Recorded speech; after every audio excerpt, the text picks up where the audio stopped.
Welcome दोस्तों, इस video में बात करेंगे सोशल मीडिया की वायरल खबरें जुड़ी हैं बिहार से, इजराइल फलस्तीन से, नवीन कुमार से, रवीश कुमार से।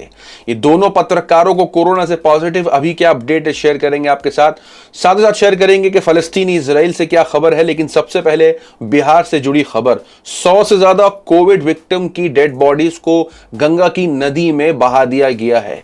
लाशें ऊपर आ गई हैं, मैं ब्लर करके आपको दिखाना चाहूंगा।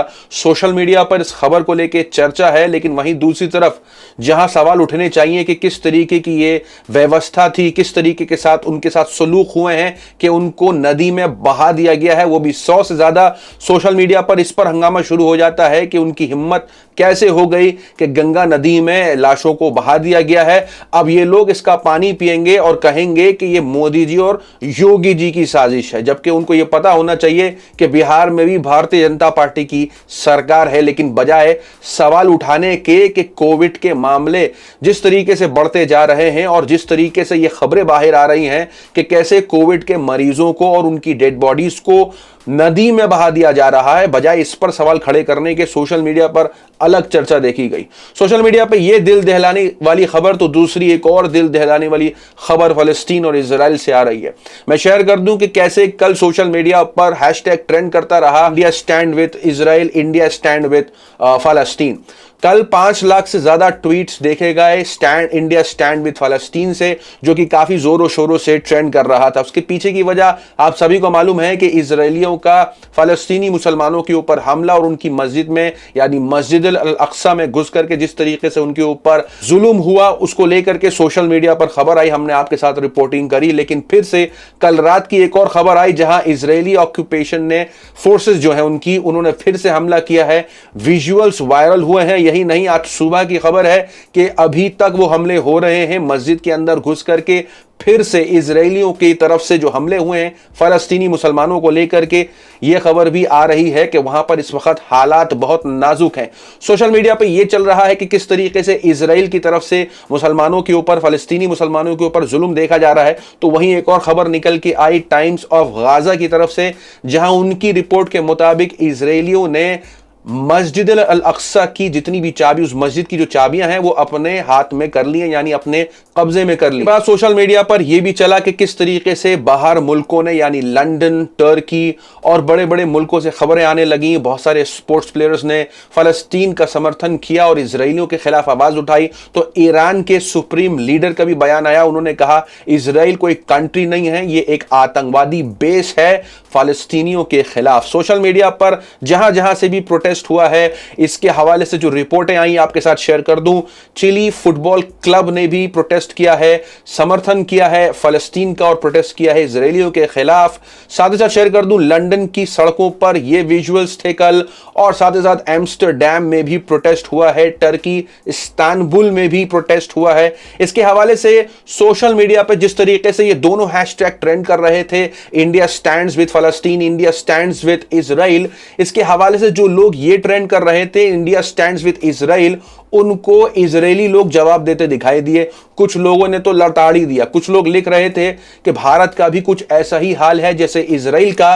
तो लोगों ने कहा कि नहीं, ऐसा नहीं है, हमारे पास टॉयलेट्स हैं, यानी भारत में टॉयलेट्स की कमी है। तो तंज करते हुए इजराइल के लोग जवाब देते दिखाई दे।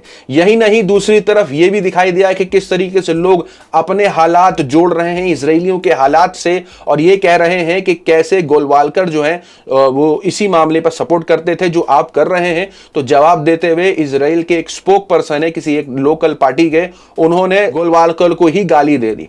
सोशल मीडिया पे जो लोग इस जुल्म का समर्थन कर रहे हैं, जो इजराइल कर रहे हैं, वो लोगों को ये नसीहत कर रहे हैं कि जाकर के हिस्ट्री पढ़ो।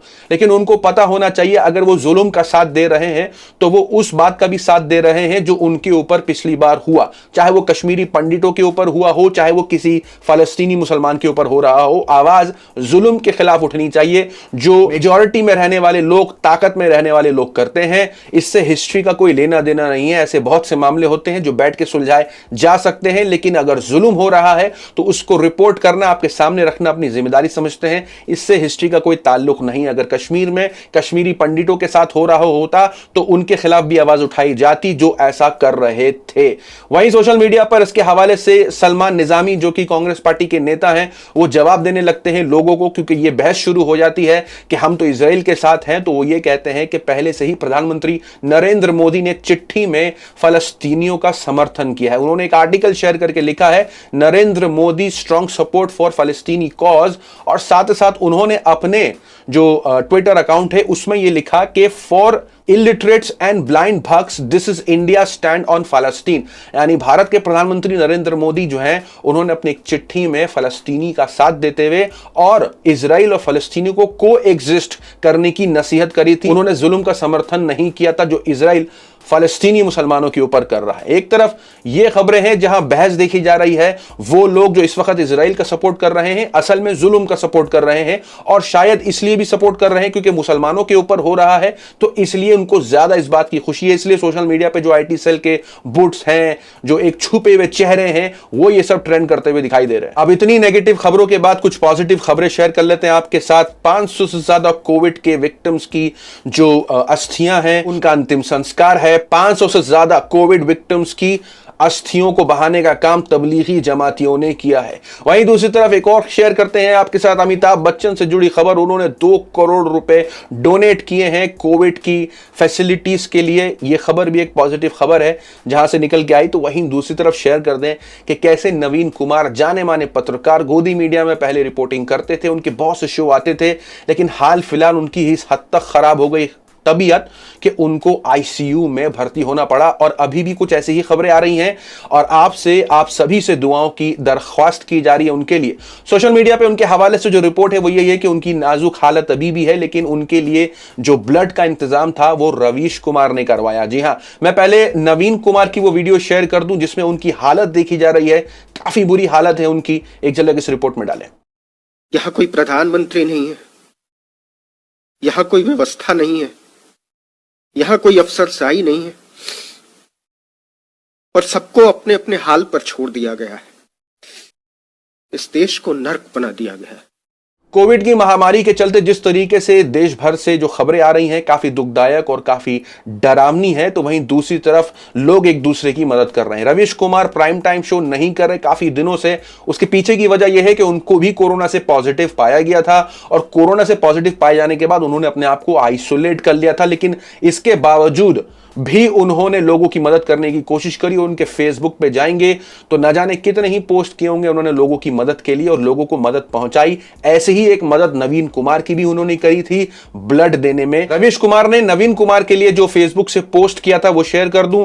नवीन कुमार की मदद की जाए, धन्यवाद आप सभी का। दिल्ली के फरिश्ते नवीन कुमार की मदद करो, इस पत्रकार का ठीक होना बहुत जरूरी है। यह मदद की मांग करी थी और मदद मिल चुकी है नवीन कुमार को, और अभी दुआएं की दरख्वास्त है। लेकिन वहीं रवीश कुमार के हवाले से क्या अपडेट है वो हम शेयर कर दें आपके साथ कि रवीश कुमार इतने दिनों से जो आइसोलेट है, उनका शो कब आने वाला है, तो आपकी जानकारी के लिए बता दें, सूत्रों के मुताबिक आज रात को वो अपना प्राइम टाइम शो करने वाले हैं। इसके हवाले से एक रिपोर्टर ने उनसे सवाल पूछा था उनकी तबीयत को लेकर, तो उन्होंने जवाब दिया था हां बिल्कुल, जो पूछा गया था वो था रवीश जी आपकी तबीयत कैसी है, कैसे हैं आप, उम्मीद करता हूं आप रिकवर हो रहे होंगे। तो उन्होंने लिखा जी बिल्कुल, और रिपोर्ट के अनुसार बहुत जल्द आप उनका प्राइम टाइम शो देखने वाले हैं। सोशल मीडिया पे इन सारी खबरों को लेकर काफी चर्चा है। आपकी अपनी क्या राय है कमेंट में जरूर बताएं। मिलते हैं आपसे अगली वीडियो में, तब तक के लिए अपना ख्याल रखें।